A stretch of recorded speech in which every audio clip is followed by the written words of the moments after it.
Hola, muy buenas tardes a todos. El Seminario de Estéticas de la Ciencia Ficción está muy emocionado en presentar esta mesa para conmemorar los 100 años de Ray Bradbury. Están con nosotros Ramón, Amadís, Marcela, Eduardo y yo, Naura Broquet.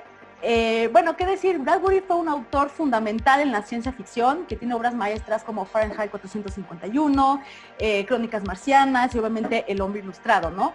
Queda claro mencionar que Bradbury no solo fue un autor de ciencia ficción, hizo también fantasía, terror, novelas policíacas, ensayos, obras de teatro y numerosos guiones para cine y televisión. Es decir, es un autor muy versátil. Me gusta mucho mencionar que Bradbury fue un autor autodidacta, es decir, fue alguien que no fue a la universidad, pero que hizo que estudió en la biblioteca pública. Una de las razones que nos reúne el día de hoy también a esta mesa es el amor que tenía Bradbury por el cine, ¿no?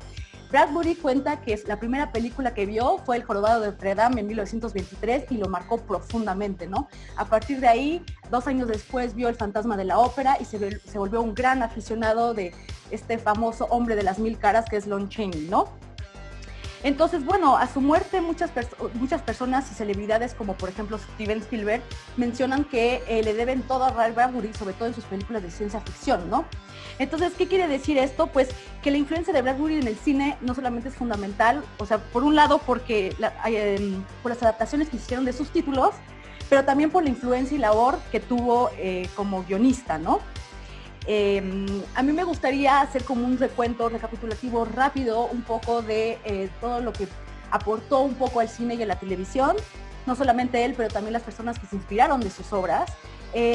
Podemos empezar, por ejemplo, por los 50, ¿no? Es una época muy interesante en el cine de terror y ciencia ficción, ¿no? Porque por un lado tenemos el terror atómico y por el otro el miedo a la invasión comunista, ¿no? Y en este contexto nacen 2 películas maravillosas, que es It Came From Outer Space, ¿no? Del 53, de Jack Arnold, que pues cuenta la historia de esta pareja que ve caer una nave alienígena, ¿no? Y bueno, todo lo que va a suceder después, ¿no? Tenemos también The Beast of 2000 Fathoms, ¿no? Una película americana dirigida por el francés Eugène Laurie. Esta película nos las comentará más adelante Ramón. Es una película interesantísima, ya que es también la primera película que realmente habló del terror atómico, ¿no? Bradbury trabajó mucho para televisión y creo que tal vez en esta época las más importantes aportaciones que dio fue en Alfred Hitchcock Presenta, ¿no? Que le debemos 4 episodios, pero también en The Twilight Zone, ¿no? De Sterling, que tiene un episodio que se llama Canto del Cuerpo Eléctrico, que después adaptó el mismo Bradbury a un largometraje que se llama The Electric Grandmother, ¿no? Una película familiar de los 80s. Muchos conocen colaboraciones, vamos a decir que, Bradbury tiene una colaboración muy famosa con John Huston, también, que adaptó a Moby Dick de Herman Melville, de las cuales nos hablará también nuestro queridísimo Ramón más adelante, ¿no? Una colaboración tortuosa y complicada. Y bueno, hablando de colaboraciones tortuosas y complicadas, muchos conocerán la obra de Fahrenheit 451, pero sobre todo porque es un clásico también del cine, ¿no? Dirigido por este francés François Truffaut, estandarte de la nueva ola, Nouvelle Vague, ¿no? Que nació con los 400 golpes en el 58, ¿no? Entonces, bueno, todos conocerán un poco la historia alrededor de Fahrenheit, ¿no? Esta sociedad distópica que nos presenta Bradbury, donde la gente no tiene derecho de leer y solo ve un programa televisivo inmersivo. Y bueno, en este mundo vamos a decir que los bomberos no están para apagar fuegos, pero para provocarlos y quemar libros, ¿no? Nuestro personaje principal, que es Guy Montand, obviamente se empieza a cuestionar. Y a partir de ahí, pues podemos decir que en el mundo de Montand obviamente no puedes leer porque leer es pensar, y pensar está prohibido, pero también leer te vuelve infeliz. Y pues es una sociedad en la que uno tiene que ser feliz a toda costa. Ahora, es muy interesante esta película de Truffaut, porque por un lado, Truffaut fue un director que no le gustaba la ciencia ficción. De hecho, él dice abiertamente que le parece que era un género que detestaba, ¿no? Y más que detestaba, pensaba que era una prueba, vamos a decir, de una falta de imaginación. Obviamente no estamos en lo absoluto de acuerdo con esto que dijo Truffaut, Pero bueno, él era un amante de los libros y de entrada ni siquiera conocía a Bradbury. Realmente se acercó al libro por el productor, que es en esa época que era Raúl Levy, ¿no? Entonces le quitó muchos aspectos que él consideraba de ciencia ficción de la película, porque consideraba que eran difíciles de realizar por un lado, y por el otro porque pensaba que podían caer en lo ridículo, ¿no? Entonces por eso hay muchos elementos, bueno, que cambian del libro, y al final usa también una música dramática y no futurista, que así el tal cual lo dice, y llama al compositor Bernard Herrmann, ¿no? Que muchos conocerán porque pues compuso la música de Psicosis de Hitchcock y por supuesto la de Vértigo, ¿no? Bueno, es una película muy tortuosa, problemas de producción, problemas con el actor principal, ¿no? Que es Oscar Werner, y con la actriz esta Julie Christie, ¿no? Bueno, lo que es interesante de esto es al final, es un libro fascinante y también es una película fascinante. El libro fue escrito durante una cacería de brujas, que de Joseph McCarthy, obviamente, este gran censor de Estados Unidos. Y bueno, el propio Bradbury decía que había muchas maneras de quemar un libro, ¿no? Y una de ellas era no leerlo. Y esta idea le fascinó a Truffaut, que él veía en el libro realmente un medio de resistencia muy fuerte, ¿no? Entonces vamos a decir que fueron dos autores que se complementaron muy bien. Y bueno, vaya, Bradbury le encantaba platicar sobre sus obras y también no se callaba para dar su opinión sobre sus adaptaciones. Obviamente Truffaut le dijo en un principio que en un telegrama, en el 66, que la película era increíble, que era una fiel adaptación de su obra y que no pudo haberlo hecho mejor. Años después dice que pues al final no le gustó nada, ¿no? Obviamente también dio su opinión sobre una versión del Hombre Ilustrado del 69, en donde habla de Rob Steiger como un gran actor y diciendo que el guión era así absolutamente terrible y malo, ¿no? Y bueno, hablando del Hombre Ilustrado, también aprovecho para presentar a nuestro otro ponente, que será Maddy Ross, que nos hablará de un cuento en específico también de justamente el Hombre Ilustrado. Bueno, y me gustaría hacerles un pequeño hincapié sobre la importancia de Bradbury en la infancia, ¿no? O sea, Bradbury escribió docenas de libros para niños y también pasaron a hacer películas. Una de ellas es El Carnaval de las Tinieblas, que es del 83 de Jack Layton. Muchos recordarán a Jack Layton porque hizo esta maravillosa película que se llama The Innocents, del 61. Y bueno, el propio Bradbury adapta su obra, ¿no? Something Wicked This Way Comes. Y de hecho la película es producida por Disney, ¿no? Muy raro, pero la película la verdad es que es bastante afortunada. Y no será la única colaboración que hará con Disney, ¿no? Años después, junto a Stuart Gordon, harán el fantástico, maravilloso Traje color vainilla, ¿no? Una película que pues lamentablemente salió en televisión, pero es muy interesante porque Gordon con su compañero Yuzna adaptaron a Lovecraft, pero también eran muy aficionados de Bradbury, y el mismo Gordon le gustaba mucho el teatro, entonces adapta esta obra de teatro de Bradbury. Bueno, Bradbury adapta esa obra de teatro y la hacen una película también producida por Disney, que recordemos que Gordon ya había trabajado también con Disney haciendo Querida encogía a los niños, ¿no? El amor también de Bradbury por la animación y el cómic, bueno, fue también muy grande. Tenemos The Halloween Tree, una película de animación de la cual nos hablará nuestro queridísimo Eduardo, una película infantil maravillosa. También, la película Little Nemo, ¿no? De Masami Hata, que es una gran película, también un clásico de la animación. Y bueno, para no tardarme más, me gustaría terminar mencionando dos grandes series de televisión. En los 80s se adaptó tal vez la novela más famosa y más conocida, que es Crónicas Marcianas, y dejaré a nuestra queridísima Marcela Marciana, fan de Marte, platicar sobre esta serie y también sobre esta gran novela, ¿no? Finalmente, en los 80s, Bradbury, yo creo que por la experiencia con Hitchcock y con Sterling, decidió hacer como su propia antología, llevando a la pantalla sus cuentos y novelas con The Ray Bradbury Theatre. Entonces, ya me voy a callar y voy a darle la palabra a mi queridísimo Ramón para que nos platique un poco sobre la importancia de Bradbury como guionista. Toda tuya la palabra, Ramón. Gracias, Naura. En efecto, Ray Bradbury, como ya Naura nos ha comentado, fue un escritor autodidacta. Esto significa varias cosas. Lo primero, pues que literalmente entraba a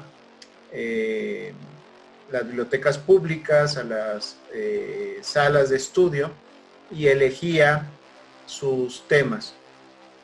Eso también implica que él se fue formando como escritor en distintas revistas. Hay una carta de un jovencísimo Bradbury que tendría, si acaso, 17, 18 años, dirigida a Weird Tales a fines de la década de los 30, donde opina sobre H.P. Lovecraft y pide que la revista publique más obra de Lovecraft.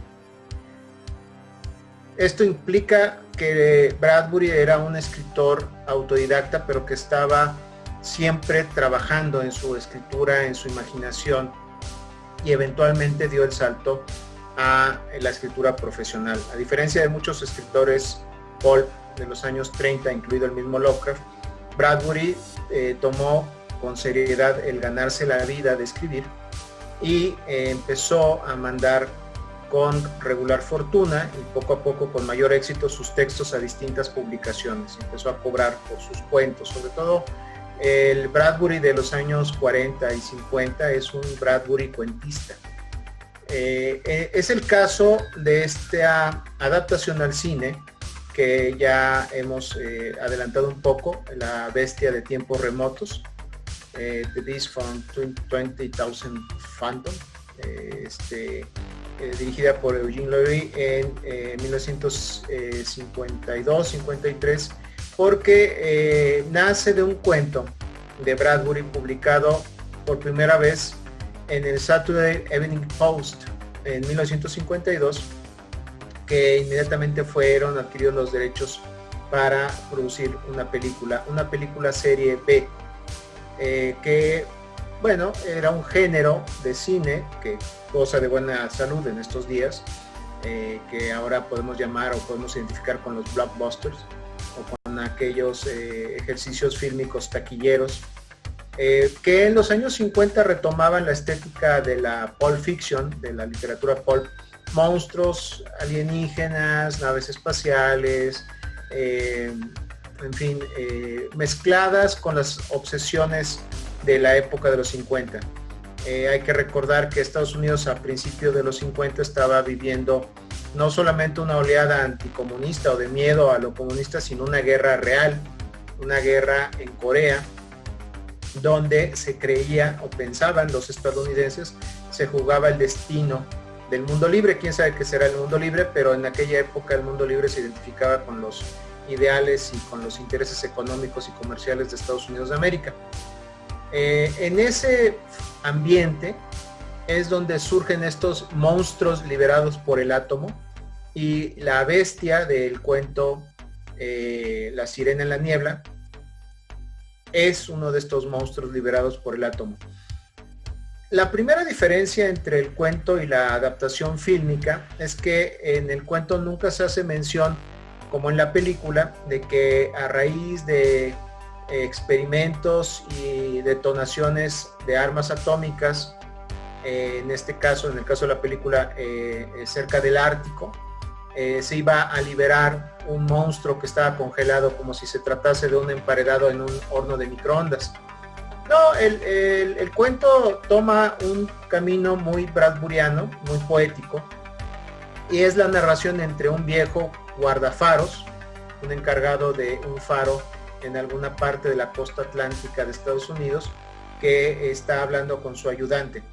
El cuento tiene ciertas reminiscencias a la película de Eggers, El Faro, que hace un año vimos en cartelera antes de la pandemia, y en esta narración aparece un elemento Lovecraftiano. Hay algo que visita el faro cada cierto tiempo. Hay un ser de las profundidades que se va a sentir atraído por la sirena.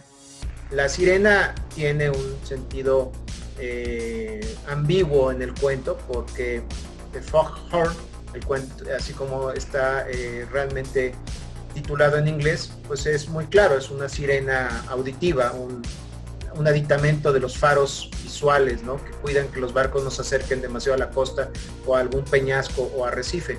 Pero en español, la sirena o la sirena en la niebla, como también es conocido, tiene este sentido dual, ambiguo.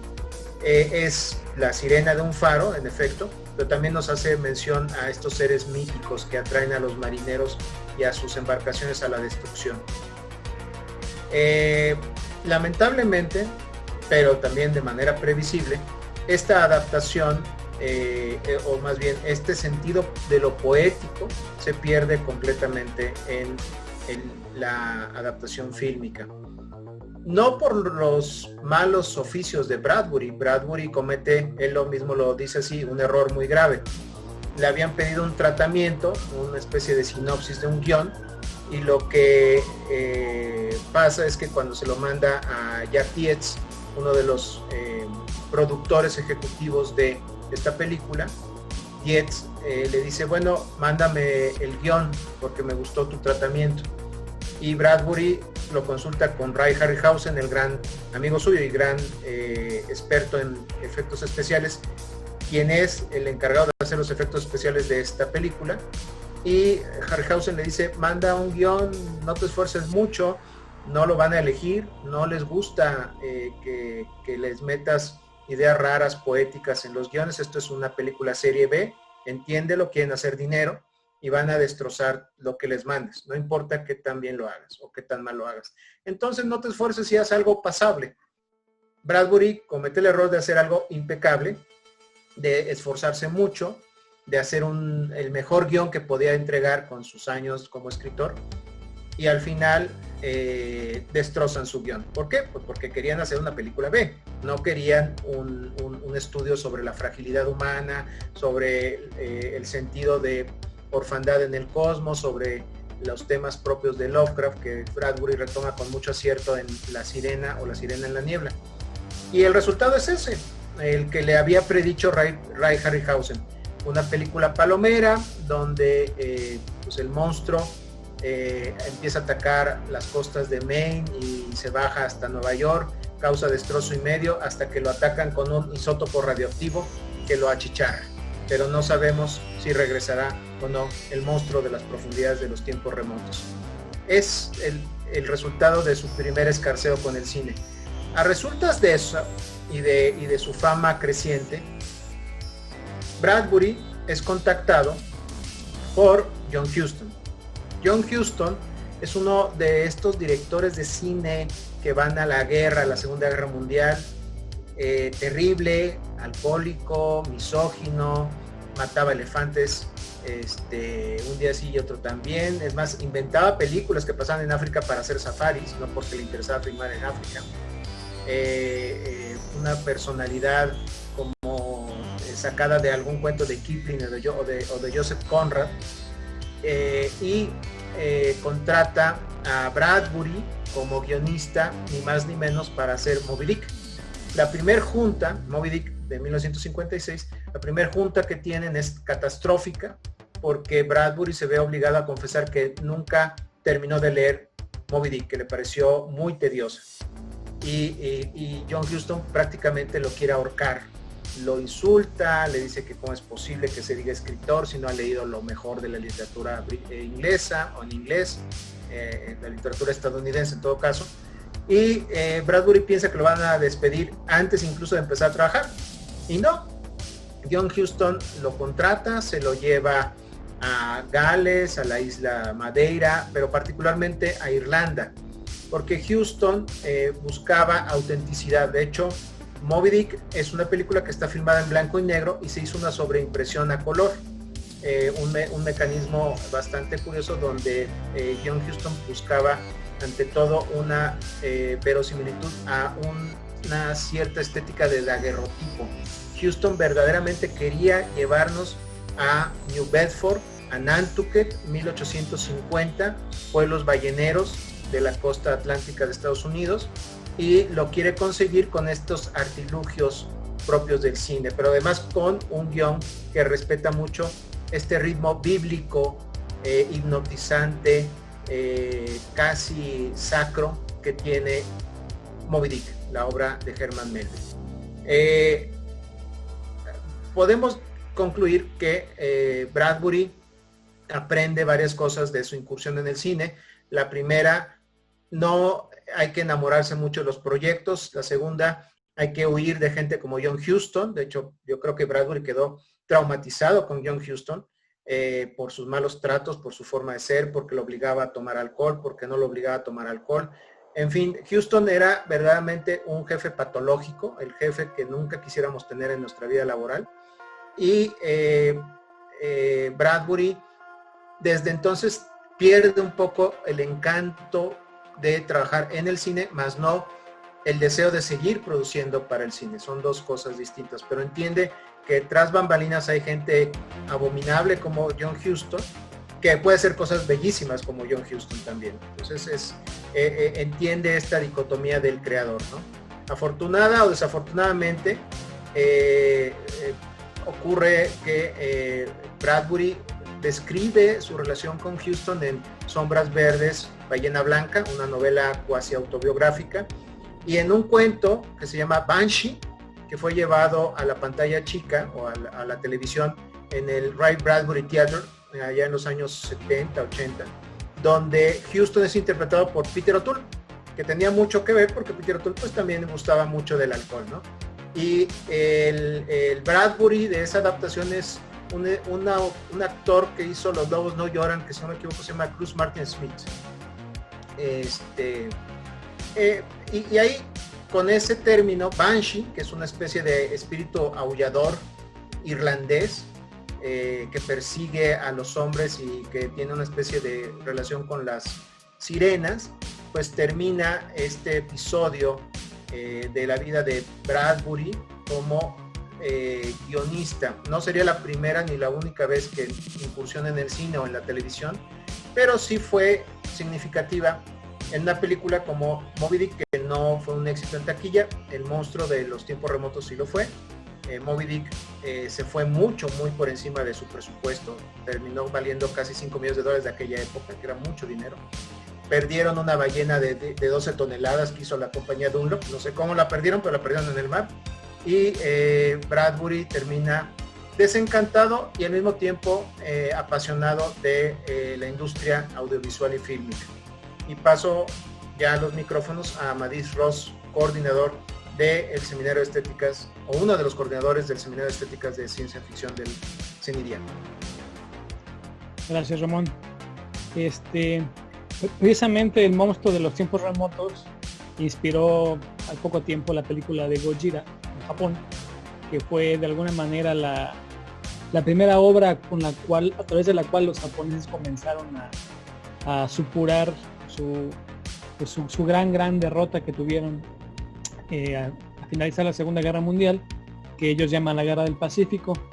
Yo sé que el tema no es Gojira, que luego se llamó Godzilla en Estados Unidos, el rey de los monstruos, que es una especie de adaptación con intervenciones, que es otra película definitivamente, pero solamente para hacer la anotación completa sobre Gojira, fue una especie de momento sismático para el arte japonés esa película, por más que también haya sido pensada de alguna forma como serie B, porque Japón acababa de salir de la ocupación estadounidense y durante todo ese tiempo estaba prohibido hablar tanto de la caída, de la derrota militar, como de los bombardeos en Hiroshima y Nagasaki. Entonces, esta manera, digamos, lateral de poder tener su duelo se empezó con esa película del 54.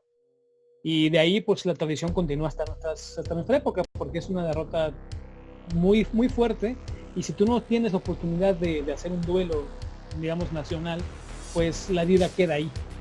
Pero bueno, dicho esto, yo quería hablarles sobre este cuento de El cohete, que es con el que cierra el libro del hombre ilustrado, que es un libro del 51, de Bradbury, pues digamos, joven, que de hecho es de sus libros más conocidos, junto con Fahrenheit y Crónicas Marcianas, que son más o menos de la misma época todos. Y bueno, este libro, para quien no lo haya leído, es una verdadera maravilla suculenta. De hecho, es de estos libros que se pueden releer posteriormente y conservan una frescura que no cualquier escritor puede tener. Esto se debe en parte, yo creo, a la habilidad que tiene Ray Bradbury para pintar. Él, como yo lo concibo, es un escritor total. Él, desde que se decidió a ser hombre de letras, como comentaba Ramón, pues dedicó toda su energía y toda su imaginación, todo su talento a esta carrera, y ello implica un compromiso, pues ahora sí que de 24 horas, pensar en letras, ver en letras, y eso te va llevando a una maestría de tu oficio, y además con un talento como el que tenía, pues él era capaz de muy pocas líneas, a veces nada más en una sola línea, con la que inicia un relato o un capítulo o lo que sea, pintarte una situación. Él es un maestro de, con muy pocos elementos, describirte a profundidad pues cosas complejas, psicologías, situaciones, paisajes, épocas, sentimientos. Eso podría parecer sencillo, pero para nada es sencillo. Y yo pienso que a la gente que hace cine, que le interesa el cine, podría interesarle esa facilidad con la que él bosqueja cosas complejas. Él rápidamente atrapa al lector y comienza a hacerte ver. Recordemos finalmente que el ojo no es el que ve es el cerebro que interpreta lo que está viendo el ojo. Entonces, Ray Bradbury de alguna forma es una especie de pintor que pinta con letras, le pinta al cerebro para hacerlo ver. Si uno analiza, por ejemplo, este relato y analiza las descripciones de los personajes, no las hay. No te describe cómo son cada uno de los personajes. Sin embargo, tiene la habilidad de colocar las palabras en el momento adecuado, de forma que no necesitas que te lo explique. Tú inmediatamente formas una imagen que tiene que ver obviamente con tu propio bagaje cultural, pero tiene esa facilidad que no cualquier escritor tiene. Hay muchos que a uno le cuesta trabajo comenzar a aceptar su mundo que propone, pero en el caso de Bradbury no. A lo largo de su obra es así.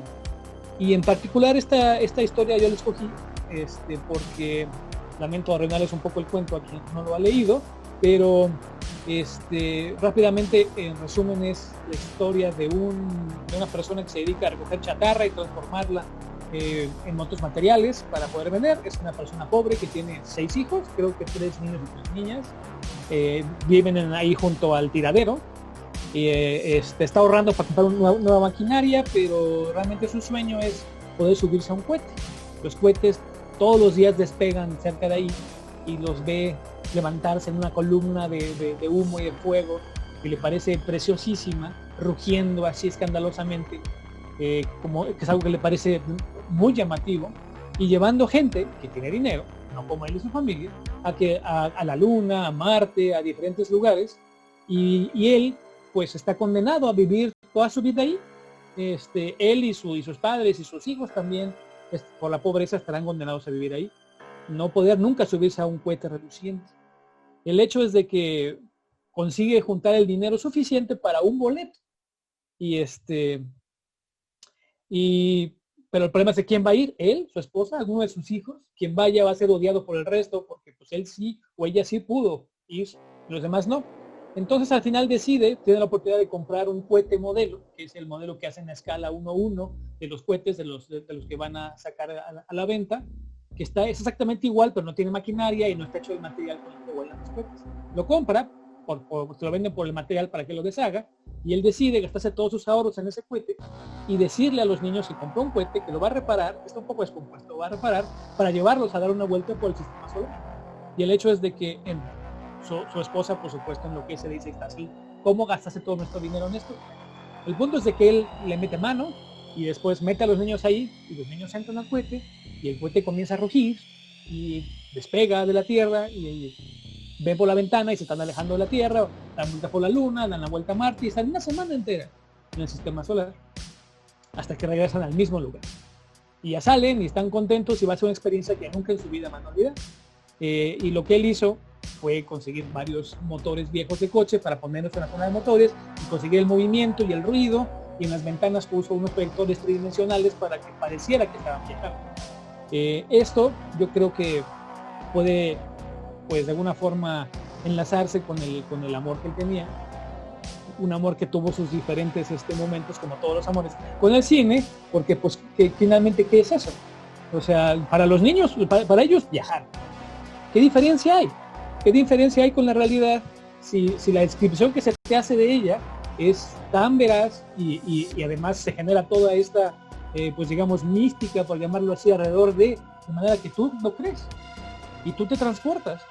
Realmente hay diferencia de si se movieron del lugar donde estaban o no, y eso pues no tiene que explicarse mucho, que te lleva al cine, al buen cine y a la buena literatura. Igualmente, tú cuando estás viendo una obra que te atrapa a ese nivel, estás ahí completamente.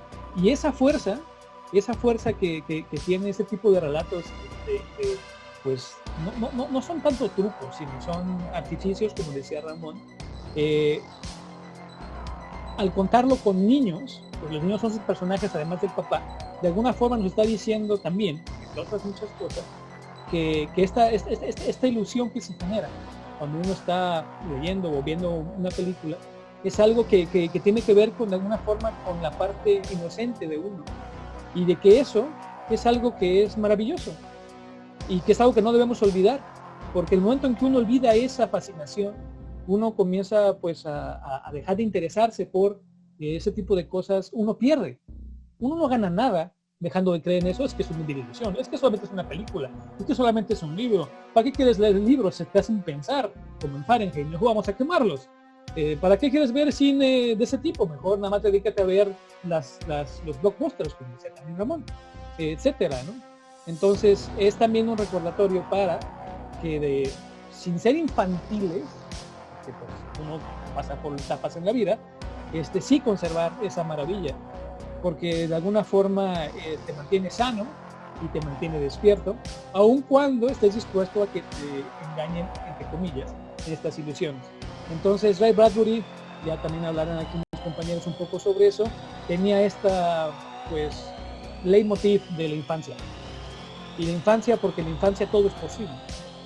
Y es algo que él nunca olvidó, él sí nunca lo olvidó, y lo hacía patente en sus obras. Y en este caso creo que va a ser el Eduardo que nos va a platicar ahorita. ¿Naura, estoy en lo correcto? Eso se puede enlazar con lo que va a contarnos ahora Eduardo, que como podrán escuchar es súper interesante. Así que, Eduardo. Gracias, Amadís. Hola. Pues yo me salí un poquito de la cuestión de la ciencia ficción porque elegí justamente la otra faceta de Bradbury, ¿no? Que también es escritor de fantasía, ¿no? Y sobre todo de fantástico, para ser un poco más específico. Justo él tenía, no creo que él escribiera para niños en el sentido de que considera que su obra fuera para el público infantil directamente, sino porque él siempre fue alguien conectado con su infancia, ¿no? Justamente es alguien que comprendió que todos llevamos un niño interno, ¿no? Y eso fue lo que siempre alimentó sus historias, ¿no? Su amada infancia en Waukegan, sí, creo que lo pronuncié bien, en Illinois, ¿no? Y justo él siempre como que rememoraba mucho esa infancia, ¿no? Esa inocencia. Y en esta película de 1993, que fue sacada directamente para televisión por Cartoon Network, El Árbol de las Brujas, o Halloween Tree en inglés, él plantea un pueblo, ¿no? Construyó todo un pueblo hermoso de la ciudad de, bueno, como lo plantea él, claro, en su forma tan bella de narrarlo, porque justo en esta película él es narrador, o sea, presta su voz para darle vida, ¿no? A la historia, ¿no? Donde tenemos estos niños que se preparan para la noche de brujas, ¿no? Como cada año, para ir a pedir dulce o truco, ¿no? Bueno, los dulces. Y lo curioso de esta película es que primero fue como pensado para un guión en el año del 67, perdón. En 1967 él propuso hacer este guión para que fuera igual una película animada, junto con Chuck Jones, uno de los dibujantes más importantes de la Warner, el encargado de hacer las animaciones de Bugs Bunny.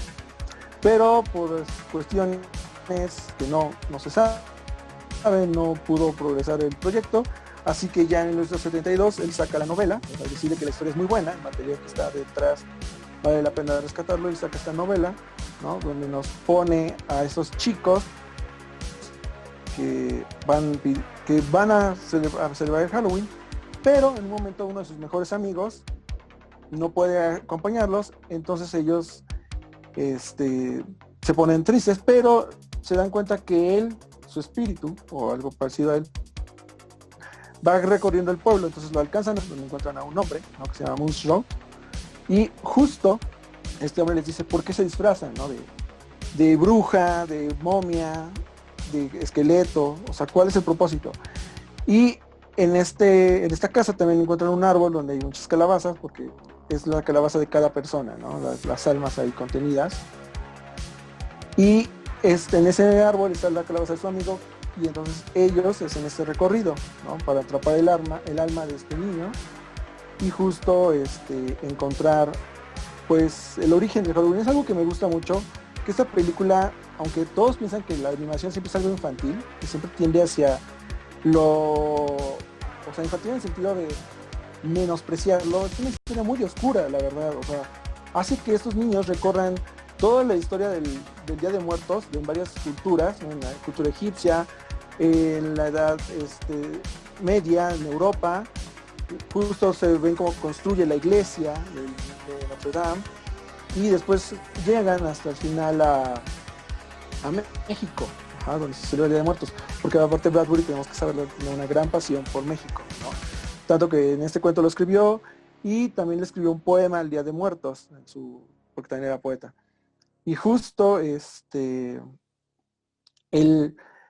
muchos siempre dicen que Bradbury no ha tenido suerte con sus adaptaciones, ¿no? Que siempre a sus películas no le hacen justicia, pero yo creo que esta película es de las pocas que realmente hace justicia, tanto porque él justo colaboró, ¿no? Porque les digo que salió en el 72 el libro, después en el 1992, 20 años después, un productor de Hanna-Barbera le dijo, oye, queremos hacer una adaptación animada de esta película, de esta novela, y justo él fue el encargado de hacer tanto el guión como narrarla, y tanto que ganó el Emmy a mejor guión, a mejor screenplay. Y este productor, como dato curioso, ahí se me olvidan siempre el productor era David Kirshner, que también fue productor de Chucky, productor de Un Cuento Americano, las dos adaptaciones, o sea, también productor de esta película que también pasa mucho en Halloween, que es Hocus Pocus se llama en inglés.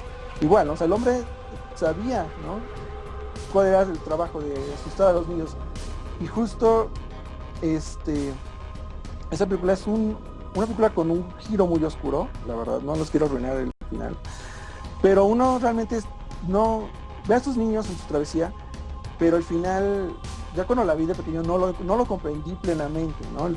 Lo que hacen los niños para poder salvar a su amigo, pero leyendo la novela y viendo actualmente esa película dije, wow, ¿cómo pude ver esto? Porque es un tema muy oscuro. Yo creo que la película y el libro, o sea, la base de esta historia, es un diálogo para comprender a la muerte, ¿no? O sea, entendimiento entre la vida y la muerte, y justo es algo que Bradbury hacía. Podía tocar temas muy oscuros de una manera tan maravillosa, de una manera para darles un giro muy poético, ¿no? Y eso es algo que él siempre bebió del cine, de la poesía, de los cuentos. O sea, el hombre, como ya había mencionado Naura en un principio, era autodidacta. Entonces, él tenía este amor tanto por el cine como por la escritura, pero también por su infancia. Y esta historia, ¿no? Regalarnos una historia para que los niños comprendan que no hay que temer a la muerte, que comprendan por qué nos acercamos a la muerte y por qué nos aproximamos a ella de diferentes formas, y que no es algo que sucede solamente en un país, que es algo universal, algo humano, ¿no? Ese diálogo. Y una línea que no está en la película, pero que sí en la novela, es que en un momento el personaje de Munro, el hombre que los guía a los niños por todos los tiempos, les menciona que en algún futuro la humanidad tal vez venza la muerte, ¿no? O sea, especulando que cuando la humanidad ya no viva en la Tierra. O sea, en ese pequeño atisbo, Bradbury no deja de pensar y especular, ¿no?, que la humanidad va a lograr trascender. Y como dato curioso antes de terminar, es que quien presta la voz para este personaje es Leonard Nimoy, ¿no? Justamente el señor Spock, que también un hombre que recorrió la galaxia, ¿no?, con su personaje en Star Trek, justamente.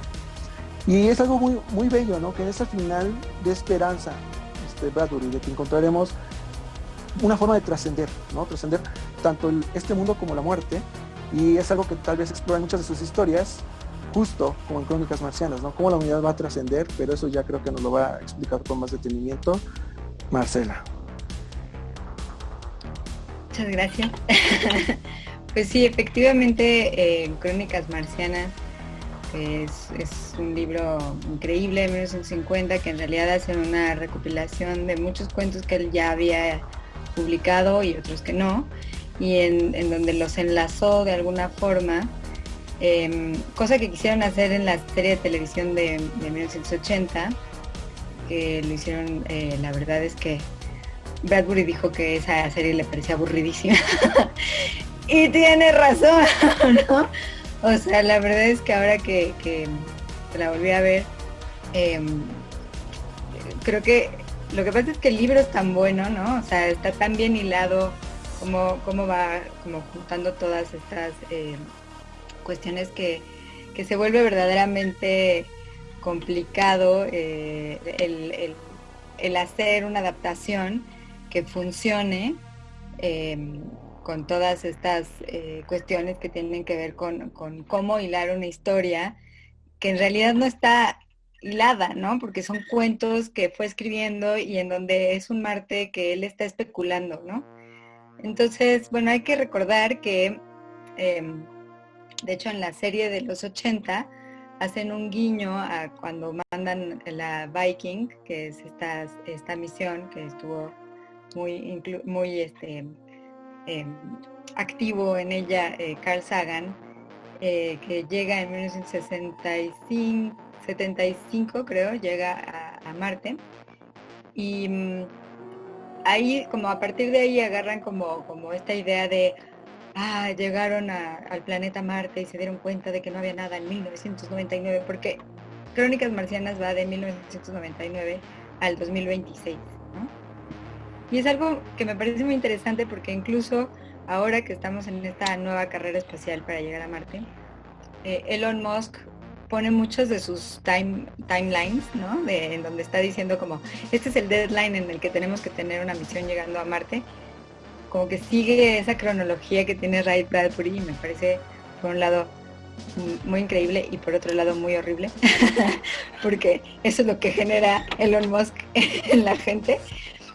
Por otro lado, la serie, digamos, está dividida en 3, y las 3 son como 3 capítulos. El primero es las expediciones, el segundo está hablando como de la colonización o como los settlements, y el tercero está hablando de los marcianos, pero en realidad agarra solamente algunos cuentos y algunos de los personajes y de una manera muy forzada hace que se concatenen estas historias, lo cual acaba siendo un resultado pues un poco no solamente aburrido, sino como caótico en entender qué está pasando, cuando en el libro es como bastante claro que solamente hay como una recurrencia que tiene que ver con la expedición de un cuento que se llama And the Moon Will Be Still as Bright, que es como la expedición que por fin es exitosa y que ya que las expediciones anteriores les hicieron el favor de darle varicela a los marcianos, pues ya esta expedición llega y ya tienen el planeta para ellos, ¿no? En donde hace una referencia clarísima a la conquista de México, ¿no? Pero en realidad como a la conquista de América.